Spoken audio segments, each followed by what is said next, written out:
Hello दोस्तों, स्वागत है आप सभी का हमारे इस चैनल जेपी नर्सिंग गाइडर में। तो कैसे हैं आप सभी? आशा करता हूं मां शारदे का आशीर्वाद हमेशा आप पर बना रहे, आप पर बरसता रहे और आप अपना ड्रीम बहुत जल्दी से जल्दी अचीव करें। जैसा कि दोस्तों वीडियो की कड़ी में आज हम बहुत ही इम्पोर्टेंट टॉपिक पर बात करने वाले हैं। जैसा कि आप टारगेट हाई सॉल्व करते हो, बहुत सारे क्वेश्चंस में आपको लगता है कि यार इसका आंसर ए नहीं होना चाहिए, सी होना चाहिए, यार इसका आंसर बी नहीं होना चाहिए, सी होना चाहिए, डी होना चाहिए, क्या आंसर इसका सही होगा।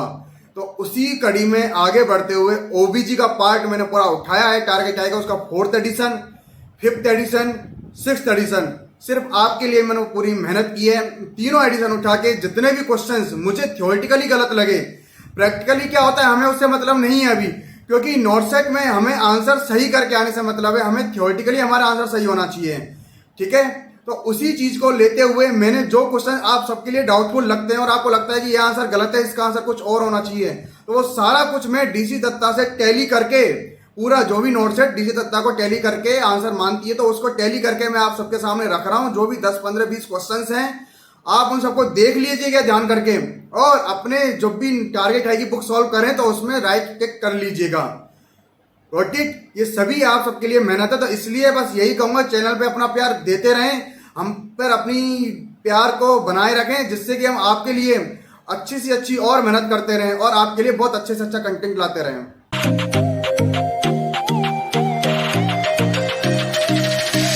हाँ तो दोस्तों, जैसा कि मैंने अभी बता ही दिया कि टारगेट है कि कुछ क्वेश्चंस ओबीजी के जो हमें लगता है कि यार हमारे अकॉर्डिंग आंसर नहीं होने चाहिए, इसका आंसर कुछ और होना चाहिए, क्योंकि थ्योरेटिकल कुछ और होता है, प्रैक्टिकली कुछ और होता है, लेकिन जब हम एग्ज़ाम करते हैं तो हमें थ्योरेटिकल बेस्ड पर ही हमें उनके आंसर्स करने होते हैं दोस्तों। तो बस हम उसी चीज़ को लेकर जो कन्फ्यूजन से उनको दूर करने वाले हैं, जो हमें मेन क्वेश्चंस लगे हैं जिन पे बहुत ज़्यादा बच्चों को डर लगता है कि क्या आंसर होना चाहिए क्या नहीं होना चाहिए, सारा कुछ जो रेफरेंस बुक है डीसी दत्ता, उसको रेफ़र करते हुए हम ये सारे क्वेश्चंस लाए हैं और उनका रेशनल लेके आए हैं और आपके सामने रख रहे हैं। तो आप भी अपने टारगेट टाइम में आपको ये जो क्वेश्चंस मिलते हैं तो उनको थोड़ा ध्यान से पढ़िएगा और उनको यही आंसर मानिएगा जो हम आपको बता रहे हैं। ठीक है दोस्तों, अभी मैं पहली बात करता हूँ टारगेट है का जो 5th एडिशन है, जिन जिन बच्चों के साथ पास भी 5th एडिशन है उनको क्या आंसर्स लगते हैं इनके और क्या आंसर्स होने चाहिए वो हम आपको बता देते हैं। तो पहला question, series of single uterine contraction, क्या लिख रहा है? Series of single uterine contractions lasting 2 minutes और मोर, और एक कॉन्ट्रैक्शन फ्रिक्वेंसी ऑफ 5 और मोर इन 10 मिनट्स, यानी कि कॉन्ट्रैक्शन फ्रिक्वेंसी 5 है या 5 से ज़्यादा है। ठीक है, कितने में? इन 10 मिनट। Got it? और यूटेराइन कॉन्ट्रैक्शन जो हो रहा है वो 2 मिनट तक हो रहा है, लास्टिंग फॉर 2 मिनट तक। तो इसके लिए अब बुक में क्या आंसर माना है वो मैं आपको बता देता हूँ और आंसर क्या होना चाहिए वो मैं आपको बता देता हूँ। ठीक है दोस्तों, तो जैसा कि मैंने तैयार किया था इसका आंसर देखो, बुक में दिया हुआ हाइपरटोनिया नहीं।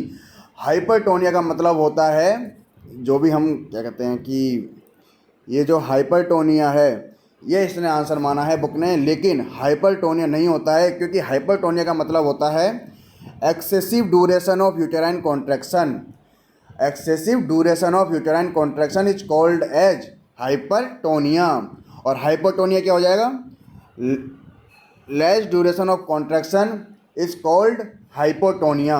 अब दो टर्म बचती हैं अपनी, पॉलीसिस्टोल और ओलिगोसिस्टोल। Got it?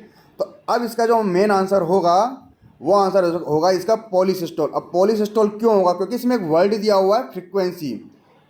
गॉट इट दोस्तों?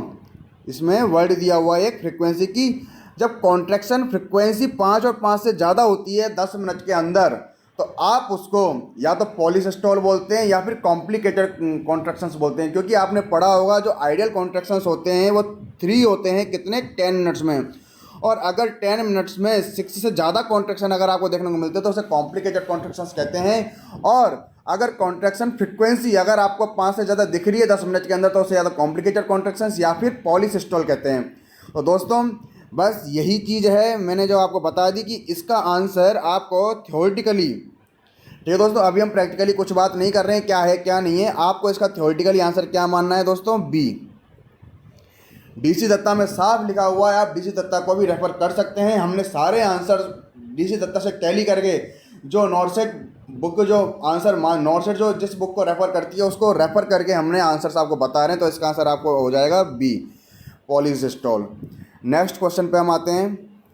इसका मैं आपको रेशनल बता भी देता हूँ, मैंने लिखा हुआ है इसमें कि बुक का आंसर दिया हुआ है C, excessive duration of uterine contraction कहते हैं हाइपोटोन, लेकिन इंक्रीज्ड फ्रिक्वेंसी ऑफ कॉन्ट्रैक्शन, देखो मैंने लिखा है इंक्रीज्ड फ्रिक्वेंसी ऑफ कॉन्ट्रैक्शन यानी कि 6 से ज़्यादा इन 10 मिनट, इसे बोलते हैं पॉलीसिस्टोल।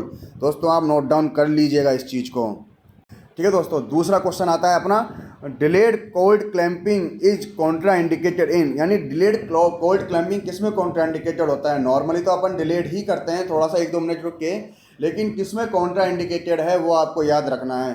तो पहला ऑप्शन देखिए, baby born to anaemic mother, इसमें आप डिलीट कर दीजिए, कोई दिक्कत नहीं है दोस्तों, कोई दिक्कत नहीं है। दूसरा आता है baby with birth weight more than 3 kg, इसमें क्या दिक्कत आएगी, डिलीट आप कोल्ड क्लैंपिंग कर दोगे तो, क्योंकि नॉर्मली बर्थ वेट ही होता है 2.5 से 4 यानी 2.5 to 4 kg पढ़ा ही होगा आपने, तो इसमें कोई दिक्कत नहीं। अब आते हैं दोनों ऑप्शंस पे। अब आपको लग रहा होगा इसमें सही आंसर क्या है, क्योंकि देखो RH इनकम्पेटिबिलिटी आपको भी पता है, इसके लिए तो बहुत ज़्यादा कॉन्ट्राइंडिकेटेड है। क्यों है, क्योंकि आपको पता है कि जब मदर होती है, वो तो मदर तो होती है आपकी, क्या होती है, मदर जो होती है वो RH नेगेटिव होती है और बेबी जो होता है RH पॉजिटिव होता है। तो अपन जैसा पढ़ते हैं, बेबी RH पॉजिटिव होता है और मदर जो होती है RH नेगेटिव होती है। तो अपन ये पढ़ते भी हैं कि ऐसा माना जाता है कि जब बेबी बर्थ करता है तो थोड़ा सा ब्लड का एक्सचेंज हो जाता है 5 से 10 ml का, तो जो बेबी का जो बर्थ जो क्या कहते हैं ब्लड होता है वो मदर के ब्लड में मिक्सअप हो जाता है, उससे एंटीबॉडीज बन जाती हैं RH के अपोजिट। तो इसलिए आपको इसमें डिलेड कोल्ड क्लैंपिंग तो करनी ही नहीं है, फास्ट करनी, तो ये कॉन्ट्राइंडिकेटेड हो गया।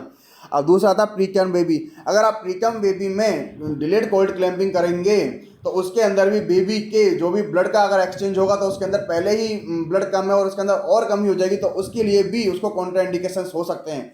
इसलिए ये भी लाइन आपकी लिखी हुई है, डीसी दत्ता में भी लिखी हुई है, पीयूष गौड़ में जो अपनी क्या कहते हैं गौड़ है अपनी पीडिया की जो बुक है उसमें भी ये चीज़ लिखी हुई है। तो दोनों ऑप्शन इसके सही होंगे दोस्तों, सी एंड डी, ठीक है दोस्तों, कंफ्यूज नहीं होना है, इसके दोनों ऑप्शन सही हैं, सी and D.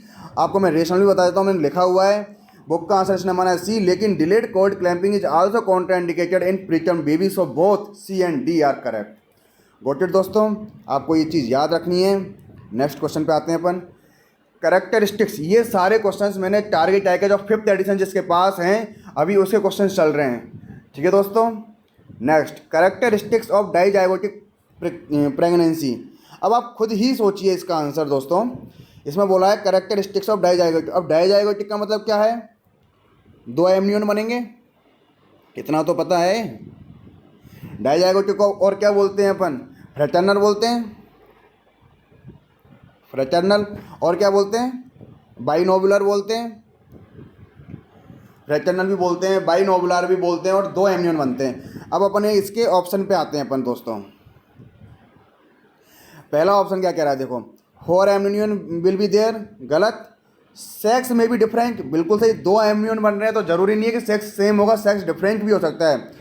Genetic features are different, बिल्कुल जेनेटिक फीचर डिफरेंट होते हैं, क्योंकि आप भी पढ़ते हैं कि चाहे अगर आइडेंटिकल ट्विंस भी होगा तो उसमें भी डीएनए उस डिफरेंट होगा, क्योंकि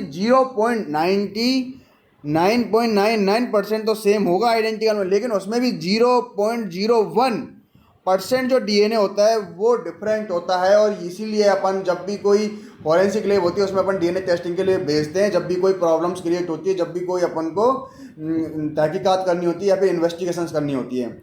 और डी ऑप्शन है ऑल ऑफ द अबव। अब इसका आंसर इसने डायरेक्ट आई ने दिया है डी आंसर, लेकिन ए ऑप्शन तो बिल्कुल ही गलत है दोस्तों। तो इसके अकॉर्डिंग इसका आंसर होगा बी एंड सी बोथ, जैसा कि मैंने रेशनल में भी लिखा है।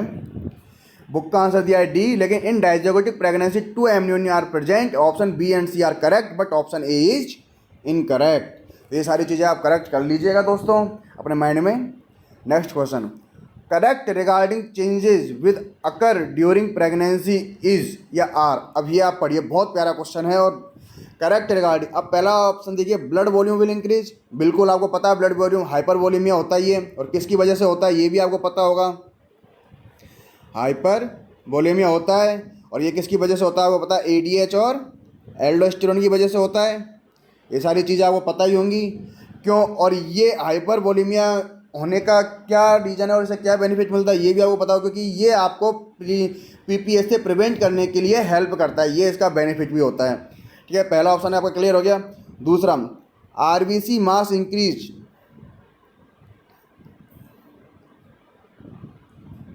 दूसरा ऑप्शन क्या है, RBC mass increase to 20 to 30%, बिल्कुल सही है ये भी। इसका भी आपको पता होगा, इसमें कोई हीमोडाइल्यूशन होता है, हीमोडाइल्यूशन मतलब मोर प्लाज्मा, मोर प्लाज्मा देन आरबीसी, ये आपको पता ही होगा। तो अब आपको इसका रेशियो भी पता होगा, आरबीसी 20 से 30% बढ़ता है, प्लाज्मा आपका कितना बढ़ता है, लेकिन 40 to 50% आपका प्लाज्मा बढ़ता है, इसलिए अपन बोलते हैं मोर प्लाज्मा देन आरबीसी। तो ये ऑप्शन भी बिल्कुल सही है। अब तीसरा ऑप्शन आता है, during pregnancy albumin level, during pregnancy albumin level increase, गलत, ये बिल्कुल गलत है। क्यों गलत है, क्योंकि आपने पढ़ा है टोटल प्रोटीन तो बढ़ता है, 3.5 kg बढ़ता है, 3.5 kg बढ़ता है, बिल्कुल सही, लेकिन प्लाज्मा प्रोटीन हमेशा कम होता है, जिसकी वजह से एल्बुमिन लेवल भी डिक्रीज होता है दोस्तों। और एल्बुमिन लेवल डिक्रीज होगा तो प्रेगनेंसी में एल्बुमिन लेवल कैसे बढ़ जाएगा, इसलिए ये ऑप्शन बिल्कुल गलत है, इसलिए इसका आंसर होगा A and B. Got it. इसका देखिए बुक ने ओनली आंसर दिया हुआ है सी, जो कि बिल्कुल गलत है, और उसने करेक्ट पूछा है ड्यूरिंग प्रेगनेंसी एल्बुमिन लेवल हमेशा डिक्रीज होता है, इसलिए option A and B correct है, बट ऑप्शन सी इनकरेक्ट है। Next question, accumulation of pus in the fallopian tube. अब दोस्तों आप खुद बताइए, अगर पस का एक्यूमुलेशन हो, अगर पस का एक्यूमुलेशन हो रहा है तो उसे क्या बोलेंगे, पायोसाल्पिंग्स। बहुत ईजी क्वेश्चन है, आपको पता ही होगा, ये थ्योरी में पढ़ा होगा, लेकिन अब इसमें ऑप्शन ही नहीं है।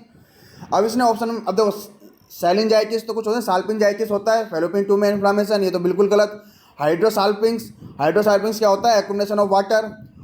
अब ऊफराइटिस, ये इन्फ्लामेशन होता है ऑब्लिक, और ये क्या हो गया, ये तो ऑप्शन ही मेरे समझ में नहीं आया क्या दिया हुआ था इसमें, तो इसलिए इस ऑप्शन का मुझे पता ही नहीं है। अब इसमें ऑप्शन कोई सा भी सही नहीं है, और बुक ने आंसर दिया है इसका आंसर बी। ठीक है दोस्तों, और बी कैसे हो जाएगा, भाई हाइड्रोसाल्पिंग्स आपने भी पढ़ा है, हाइड्रोसाल्पिंग्स एक्यूमुलेशन ऑफ वाटर होता है, अगर इसकी जगह ऑप्शन में होता है पायोसाल्पिंग्स तो अपन मानते हैं accumulation of pus in the fallopian tube is known as pyosalpinx. तो दोस्तों आप कोई भी टेस्ट सीरीज दे रहे हो या कोई भी टेस्ट पेपर दे रहे हो, अगर उसमें ये आंसर क्वेश्चन आता है तो आप भले आंसर उस जगह मत करना या हाइड्रोसाल्पिंग, आप भले उसको स्किप कर देना, लेकिन अपने माइंड में क्लियर रखना कि आंसर इसका पायोसाल्पिंग्स ही होगा। Got it. Next question, all of the following are effect of, अब ये कुछ है ना जो टारगेट आई का जो 4th एडिशन है उसके अकॉर्डिंग मैं आपको बता रहा हूँ, एक दो क्वेश्चंस जो, बाकी टारगेट आई के 5th एडिशन में 4 ही क्वेश्चन है जो सबसे ज़्यादा मेजर डाउटफुल होते हैं, मेजर प्रॉब्लम्स क्रिएट करते हैं, कन्फ्यूजन क्रिएट करते हैं, तो मैंने आपको बता दिया वो सारे। अब जो 4th एडिशन के 2 क्वेश्चन है वो आप देख लीजिए। All of the following are effect of polyhydramnios except, अब आपको पता है पॉलीहाइड्रोमनियोस क्या है, एक जनरल लैंग्वेज बोलूँ, पानी भर गया तो बच्चे के चारों एमनेटिव फ्लूइड हो गया। तो अब इसमें पहला ऑप्शन पढ़िए, लंग्स हाइपोप्लेजिया, नहीं दोस्तों, लंग्स हाइपोप्लेजिया तो आपने पढ़ा है ओलिगोहाइड्रोमनियोस में होता है, फीटल डिस्ट्रेस ये भी ओलिगोहाइड्रोमनियोस में होता है। ठीक है, तो इसका आंसर ए भी सही होगा और बी भी सही होगा। अब मैक्रोसोमिया तो होता है पॉलीहाइड्रोमनियोस में, और मैक्रोनियम स्टेनिंग एंड एमनियोटिक बैंड्स ये भी होता है पॉलीहाइड्रोमनियोस। अब होते क्या क्या नहीं है, ए एंड बी नहीं होते हैं, और आंसर इसने दिया हुआ है बुक ने, मैंने इसका लिखा है, बुक ने आंसर दिया हुआ है इसका सी, जबकि आंसर होना चाहिए ए एंड बी। दोस्तों आप भी याद रखना इस चीज़ को, आप भी समझते हो सारी चीज़ें, ये मैंने सारा डीजे दत्ता से टैली करके आपको बता रहा हूँ। Got it. Next question, vulva is composed of, अब ये कुछ क्वेश्चंस आ जाते हैं जो 6th एडिशन के हैं दोस्तों, किसके, 6th एडिशन के क्वेश्चंस हैं, तो आप ध्यान रखिएगा जो क्वेश्चन मुझे लगे 6th एडिशन के मैं आपको बता देता हूँ। वल्वा इज कंपोज्ड ऑफ, अब पहला ऑप्शन पढ़िएगा वेजाइना, पहला ऑप्शन ही आ गया वेजाइना, वेजाइना कभी वल्वा का कंपोजिशन होता ही नहीं है। तीसरा ऑप्शन पढ़िएगा लेबिया मेजोरा, लेबिया माइनोरा, ये दोनों होते हैं लेकिन सर्विक्स नहीं होता है दोस्तों, तो सी भी हो गया गलत, सर्विक्स आ गया गलत हो गया। अब इसमें आंसर क्या जाएगा फिर, क्लाइटोरिस, वेस्टिब्यूल और फोर्चेट, लेकिन बुक ने आंसर दिया हुआ है इसका सी, जो कि बिल्कुल गलत है, इसका आंसर दोस्तों होगा बी। तो ये करेक्ट आप कर लेना, कभी कभी मिसप्रिंट हो जाती है दोस्तों, पर अपन है ना गलत को ही सही मान लेते हैं, गलत पढ़ लेते हैं, और दोस्तों अपन को गलत बिल्कुल भी नहीं पढ़ना है। देखो मैंने लिखा है option C correct, and option C दिया बुक में, लेकिन करेक्ट आंसर क्या है, B, because cervix is not include in vulva. Next question, physiological functions estrogen include, अब फिजियोलॉजिकल फंक्शन, एस्ट्रोजन के फिजियोलॉजिकल फंक्शन में किस किस को इंक्लूड करते हैं आप खुद निकालिए। Responsible for myometrial growth and implantation, सही। स्टिमुलेशन हाइपरट्रॉफी ऑफ एंडोम, गलत। इसके लिए तो प्रोजेस्टेरोन होता है दोस्तों। तीसरा, decrease the secretion of FSH, बिल्कुल सही। तो इसका मतलब A एंड C तो बिल्कुल सही है, लेकिन B गलत है। तो इसका आंसर क्या होना चाहिए, A एंड C बोथ, लेकिन इसका आंसर दिया हुआ है दोस्तों, देखो बुक का आंसर दिया हुआ है D, all of the above, जो कि बिल्कुल गलत है। अब मैंने लिखा हुआ है रेशनलिस्ट में, देखो कि but option B not matched with question because progesterone is responsible for hypertrophy of endometrium. दोस्तों ये कुछ क्वेश्चंस थे। हाँ, एक क्वेश्चन और है जो मैं ऐड करना भूल गया हूँ दोस्तों, मुझे याद आया है, वो भी आप देख लेना। अगर आपके पास, दोस्तों मैं बता रहा हूँ HB प्रेगनेंसी में जो HB का लेवल कितने से कम होगी वो एनीमिक होता है। तो मैं आपको दो चीज़ें बता रहा हूँ। अगर कभी भी क्वेश्चन CHO का आप पेपर दे रहे हो और CHO के में ये क्वेश्चन आता है, क्योंकि मैंने देखा है प्रीवियस ईयर के जितने भी क्वेश्चन हैं और जो भी है उसके अकॉर्डिंग बता रहा हूँ, CHO में अगर ये क्वेश्चन आता है तो आपको करना है 11 से कम, 11% से कम, ठीक है दोस्तों। लेकिन अगर कभी नोट सेट में क्वेश्चन आता है तो ध्यान रखिएगा दोस्तों, सेंट्रल जो एनीमिक होती है वो 10% से कम पे आप उसको एनीमिक मानोगे। तो बस ये दो चीज़ आपको ध्यान रखनी है। बाकी तो ख़त्म है OBJ का सारा कुछ। यही 8 से 10 क्वेश्चन हैं जो कन्फ्यूजिंग होते हैं, डाउटफुल होते हैं, जिनमें अपन को लगता है कि अपन को आंसर क्या टिक करना चाहिए, और कई बार ये क्वेश्चन सीधा एग्जाम में आ जाते थे और हम गलत करके आ जाते हैं। तो आई होप अब आप कोई भी क्वेश्चन गलत नहीं करोगे। तो धन्यवाद दोस्तों, आशा करता हूँ आपको ये महत्वपूर्ण जानकारी बहुत अच्छी लगी होगी, इंपॉर्टेंट नॉलेज थी। टारगेट हाई को लेके सारी डाउट्स आपके क्लियर हो गए होंगे, और भविष्य में भी हम सारे टॉपिक्स जो भी पीडिया है, साइकिट्रिक है, एमिशन, सारा कुछ कवर अप कराने वाला हूँ टारगेट हाई का। तो बस आप चैनल में बने रहिएगा, सब्सक्राइब कर लीजिएगा और बेल आइकन को दबाना मत भूलिएगा दोस्तों। बेल आइकन को दबा लीजिएगा जिससे लेटेस्ट अपडेट आपको मिलती रहे, और इसी तरह से हमारे साथ आप कनेक्ट रहिएगा। चैनल अगर वीडियो पसंद आई हो तो लाइक करिएगा, कमेंट करके बताइएगा कि आपको ये वीडियो कैसी लगी, और आपको कोई डाउट लगता है तो भी आप कमेंट करके बताइएगा। नमस्कार दोस्तों।